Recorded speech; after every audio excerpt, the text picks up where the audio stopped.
I find it a little difficult to say what the subject matter of this seminar is going to be, because it's too fundamental to give it a title. I'm going to talk about what there is. Now, the first thing, though, that we have to do is to get our perspectives with some background about the basic ideas which influence our everyday common sense, our fundamental notions about what life is about. Ideas of the world which are built into the very nature of the language we use, and of our ideas of logic and of what makes sense altogether. And these basic ideas I call myth, not using the word myth to mean simply something untrue, but to use the word myth in a more powerful sense. A myth is an image in terms of which we try to make sense of the world.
You, as a human being, you grow out of this physical universe in just exactly the same way that an apple grows off an apple tree.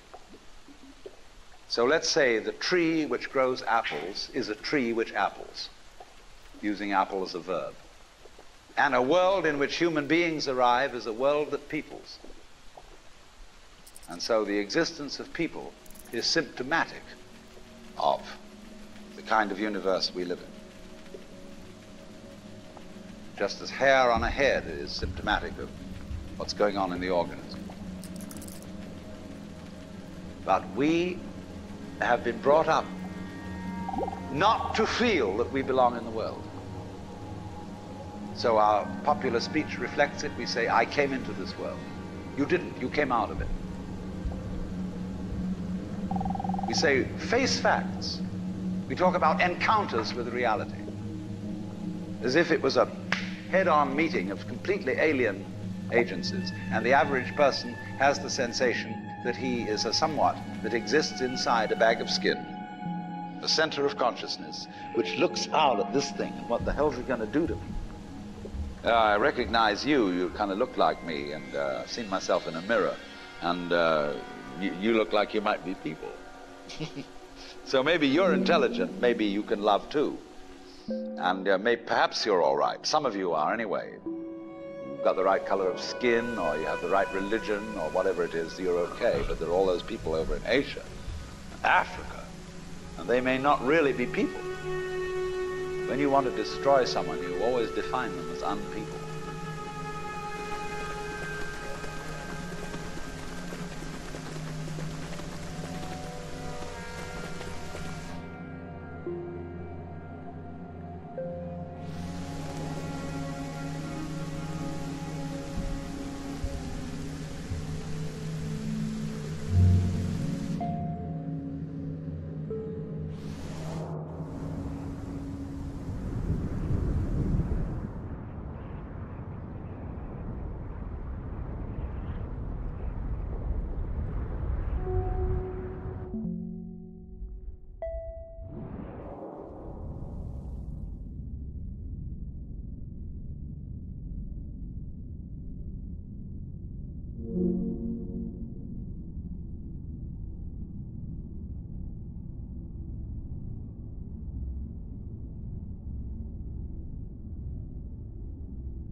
We have this hostility to the external world because of the superstition, the myth, the absolutely unfounded theory that you yourself exist only inside your skin. Now, I want to propose another idea altogether. Billions of years ago, you were a big bang. Now you're a complicated human being. But so we define ourselves as being only that. If you think that you are only inside your skin, you define yourself as one very complicated little curlicue, way out on the edge of that explosion, way out in space and way out in time. And then we cut ourselves off and don't feel that we are still the Big Bang. But you are. Depends how you define yourself. You are actually, if this is the way things started, if there was a Big Bang in the beginning, you're not something that is a result of the Big Bang. You're not something that is a sort of puppet on the end of the process. You are still the process. You are the Big Bang, the original force of the universe coming on as whoever you are. See, when I meet you, I see not just what you define yourself as, Mr. So-and-so, Miss So-and-so, Mrs. So-and-so. I see every one of you as the primordial energy of the universe coming on at me in this particular way. I know I'm that too. But we've learned to define ourselves as separate from it.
What I would call a kind of a basic problem we've got to go through first is to understand that there are no such things as things. That is to say, separate things. That is only a way of talking. If you can understand this, you're going to have no further problems. I once asked a group of high school children, what do you mean by a thing? And first of all, they gave me all sorts of synonyms. They said it's an object, which is simply another word for a thing. It doesn't tell you anything about what you mean by a thing. Finally, a very smart girl who was in the group said a thing is a noun. And she was quite right. A noun isn't a part of nature, it's a part of speech. There are no nouns in the physical world. There are no separate things in the physical world either. See, the physical world is wiggly. The clouds, mountains, trees, people are all wiggly.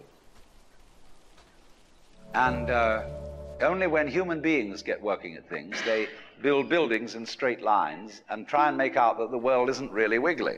But here are we sitting in this room all built on straight lines, but each one of us is as wiggly as all get out.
Now then, when you want to get control of something that wiggles, it's pretty difficult, isn't it? You try and pick up a fish in your hands, and the fish is wiggly and it slips out. What do you do to get hold of the fish? You use a net. And so the net is the basic thing we have for getting hold of the wiggly world. A net is something regular. And I can number the holes in a net. So many holes up, so many holes across.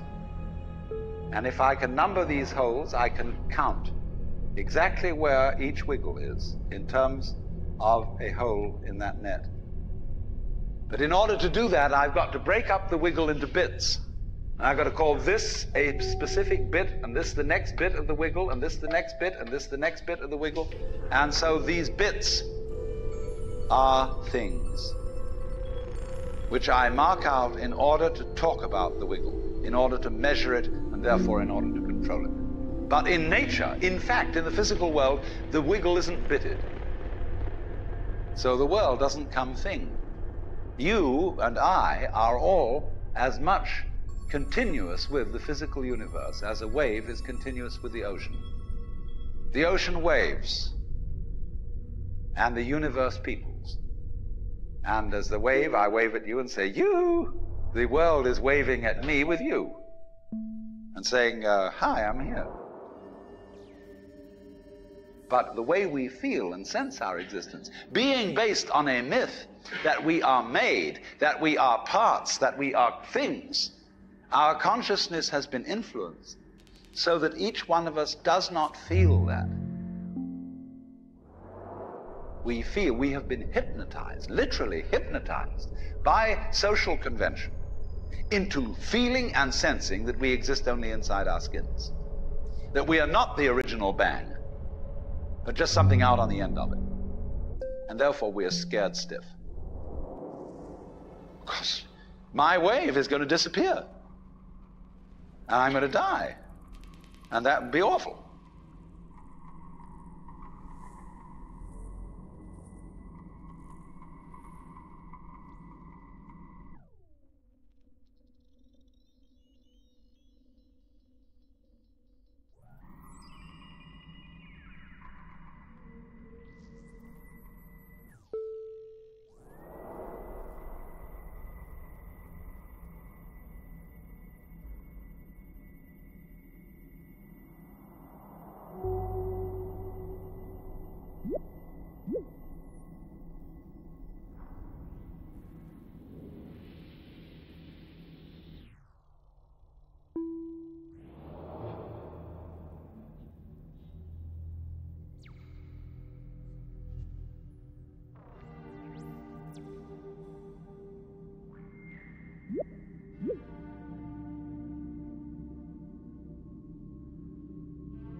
You are a fluke.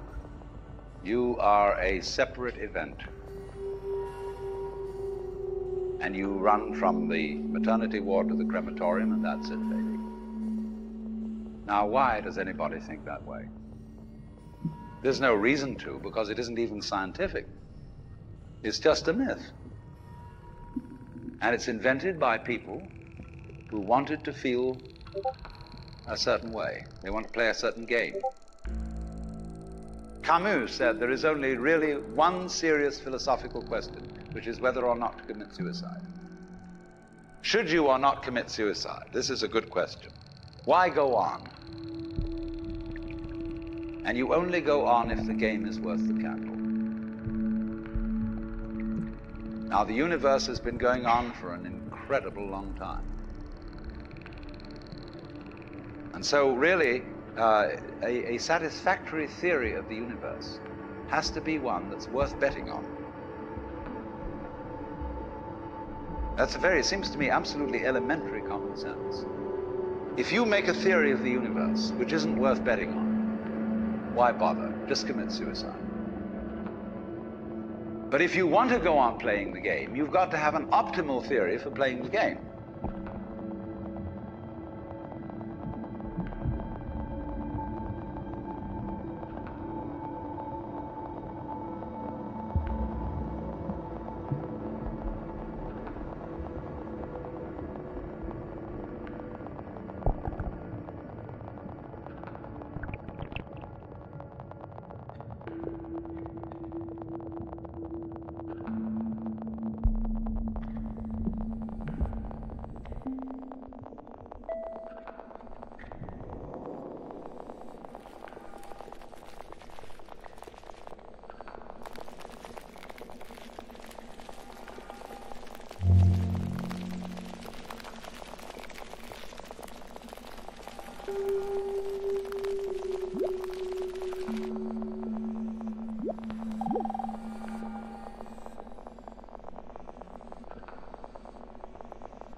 If there is any such thing at all as intelligence and love and beauty,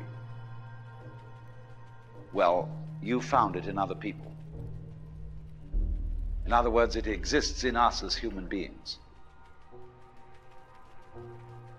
And as I said, if it is there in us, it is symptomatic of the scheme of things.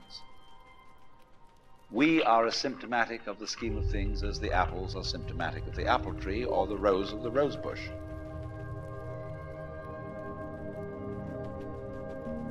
The Earth is not a big rock infested with living organisms, any more than your skeleton is bones infested with cells. The Earth is geological, yes, but this geological entity grows people. And our existence on the Earth is a symptom of the solar system and its balances, as much as the solar system in turn is a symptom of our galaxy. And our galaxy in its turn is a symptom of the whole company of galaxies. Goodness only knows what that's in.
When, as a scientist, you describe the behavior of a living organism, you try to say what a person does.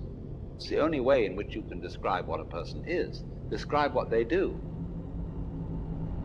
Then you find out that in making this description, you cannot confine yourself to what happens inside the skin. In other words, you can't talk about a person walking unless you start describing the floor. Because when I walk, I don't just dangle my legs in empty space. I move in relationship to a room. And so in order to describe what I'm doing when I'm walking, I have to describe the room. I have to describe the territory. So in describing my talking at the moment, I can't describe this just as a thing in itself, because I'm talking to you. And so what I'm doing at the moment is not completely described unless your being here is described also. So if that is necessary, if in other words, in order to describe my behavior, I have to describe your behavior and the behavior of the environment, it means that we've really got one system of behavior. That what I am involves what you are. I don't know who I am unless I know who you are. And you don't know who you are unless you know who I am. Yeah? In other words, we're not separate. We define each other. We're all backs and fronts to each other. We and our environment, and all of us and each other, are interdependent systems. We know who we are in terms of other people. We all lock together. And this is, again and again, the serious scientific description of how things happen. And any good scientist knows that what you call the external world is as much you as your own body.